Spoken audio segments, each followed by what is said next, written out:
Hello दोस्तों, आज की इस वीडियो में मैं आप लोगों को पूर्णांक और दशमलव कितने टाइप के होते हैं उसके बारे में मैं बताऊंगा। ओके, चलिए फर्स्ट हम देखते हैं पूर्णांक। मैंने पिछले वीडियो में आप लोगों को पूर्णांक के बारे में भी बताया था। ठीक है, ये दोनों क्या होती हैं? रियल्स नंबर अर्थात वास्तविक संख्याएं का ही एक पार्ट होते हैं ये लोग। ठीक है, पूर्ण संख्याएँ क्या होती हैं? जिसे नंबर लाइन पर हम प्रदर्शित कर सकते हैं वो पूर्ण संख्याएँ कहलाती हैं। फॉर एग्ज़ाम्पल में आप देखिए, एक लाइन लेते हैं, हमने नंबर लाइन लिया, एक यहाँ पर हमने 0 लिया, उसके राइट साइड में 1 2 3 प्लस इनफाइनाइट। ओके, और बाएं साइड में -1 -2 -3 माइनस इनफाइनाइट। ओके, ये लिया। जीरो के राइट साइड में क्या होता है? ये हमारा धन पूर्णांक होता है। ओके, पूर्णांक। और जीरो के जो लेफ्ट साइड में होता है, बाएं साइड में, वो ऋण पूर्णांक होता है। और जो जीरो होता है वो एक न्यूट्रल नंबर होता है।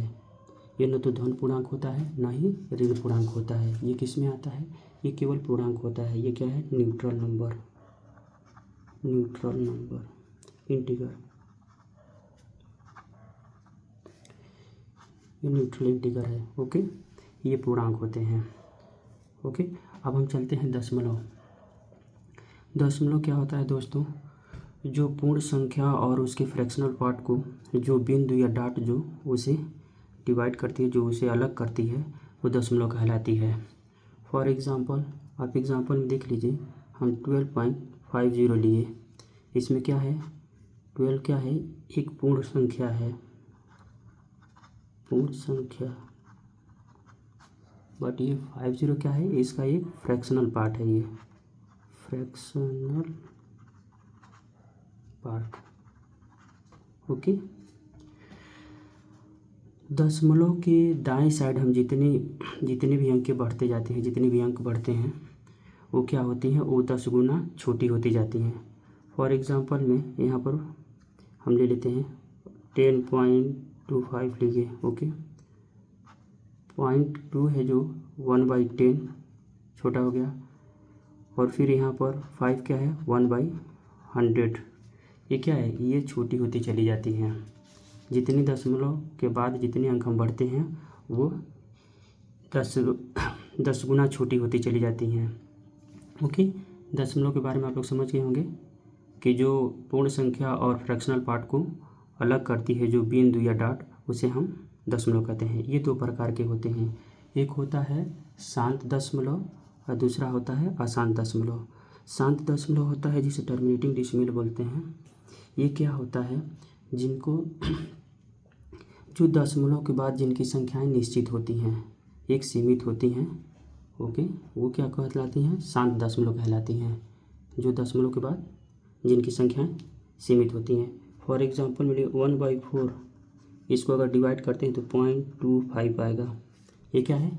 निश्चित है, इनकी सीमित है संख्याएं। अर्थात किसी भी संख्या में इसमें हम भाग देंगे तो इसका क्या अवशेषफल 0 हो जाएगा। ऐसे ही 4/5, इसमें भी भाग देंगे तो 0.8 आएगा, ये भी सीमित है। ओके, फिर हम 3/8 को लेते हैं, ये भी क्या आ गया? 0.375, ये भी निश्चित है। अर्थात इसमें हम भाग देने पर शेषफल 0 हो जाता है, जिनके ये शांत दशमलव होते हैं। अशांत दशमलव कहते हैं नॉन टर्मिनेटिंग डेसिमल। इसमें क्या होता है? दशमलव के बाद संख्याएं सीमित नहीं होती हैं, अर्थात भाग देने पर शेषफल 0 नहीं होता है। फॉर एग्ज़ाम्पल इसमें ले लेते हैं जैसे 0.777 डॉट डॉट डॉट। ये क्या है? सीमित नहीं है, अर्थात भाग देने पर शेषफल 0 नहीं होगा। दूसरा हम देखते हैं यहाँ पर 0.5143260178 डॉट डॉट डॉट। ये क्या है? सीमित नहीं है, अर्थात इसमें भाग देने पर शेषफल 0 नहीं होगा। तो ये क्या हो गया? अशांत दशमलव हो गया। अशांत दशमलव भी दो टाइप के होते हैं। ओके दोस्तों, अशांत दशमलव दो टाइप के होते हैं। इसमें आप देखेंगे फर्स्ट क्या है? अशांत आवर्ती, जिसे हम बोलते हैं non terminating but repeating. Okay, इसमें वर्ड से भी आप लोगों को पता चल रहा होगा। इसमें क्या होता है? कोई भी संख्या जो होती, कोई भी दशमलव के बाद कोई भी संख्या है वो बार बार रिपीट करती है, या संख्याओं का जो समूह होता है बार बार रिपीट करता है, उसे हम बोलते हैं अशांत आवर्ती। ओके, फॉर एग्जांपल 1/3 लेते हैं। 1/3 1 में 3 से डिवाइड करते थे आपके 0.333 डॉट डॉट डॉट। ये क्या है? एक ही संख्या है जो 3 है, ये बार बार रिपीट कर रही है, यह अशांत आवर्ती कहलाते हैं। एक और ले लेते हैं 2/3, इसमें देखेंगे 0.666 ऐसे ही चलता जाएगा। ये भी क्या है? 6 क्या है? बार बार रिपीट कर रहा है। या हम 1/7 लेते हैं, तो इसमें क्या होगा? 0.142857। ओके, ये क्या हो रहा है? एक और यही बार एक बार और आएगा 142857। ये जो संख्याओं का समूह है ये दोबारा फिर से आ रहा है, मतलब ये बार बार रिपीट कर रहा है। कोई दशमलव के बाद कोई अंक या संख्याओं का समूह जो होता है जो बार बार रिपीट करता है वो क्या कहलाता है?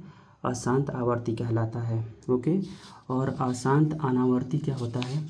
इसमें कोई भी संख्या या नंबर या संख्याओं का समूह जो होता है बार बार रिपीट नहीं करता, वो क्या कहलाता है? अशांत अनावर्ती कहलाता है।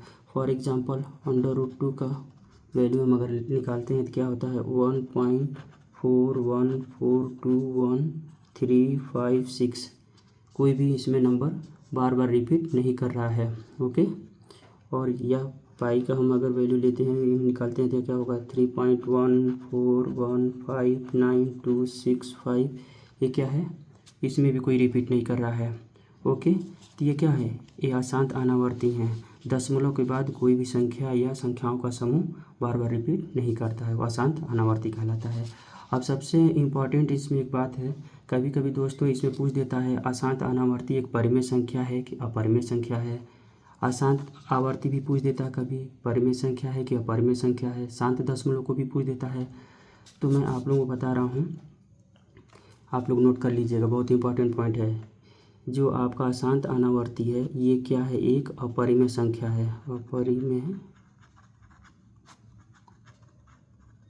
परिमेय संख्या है, क्योंकि इसे p/q के रूप में नहीं लिख सकते हैं।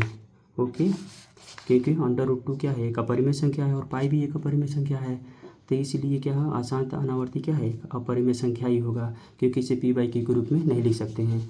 और अशांत आवर्ती क्या है? एक परिमेय संख्या, इसे p/q के रूप में लिख सकते हैं। आप देख रहे हैं 1/3, 2/3, 1/7।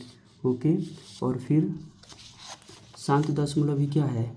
शांत दशमलव भी, इसको भी हम p/q के रूप में लिख सकते हैं, अर्थात ये भी क्या है? परिमेय संख्या है। तो आपका हो गया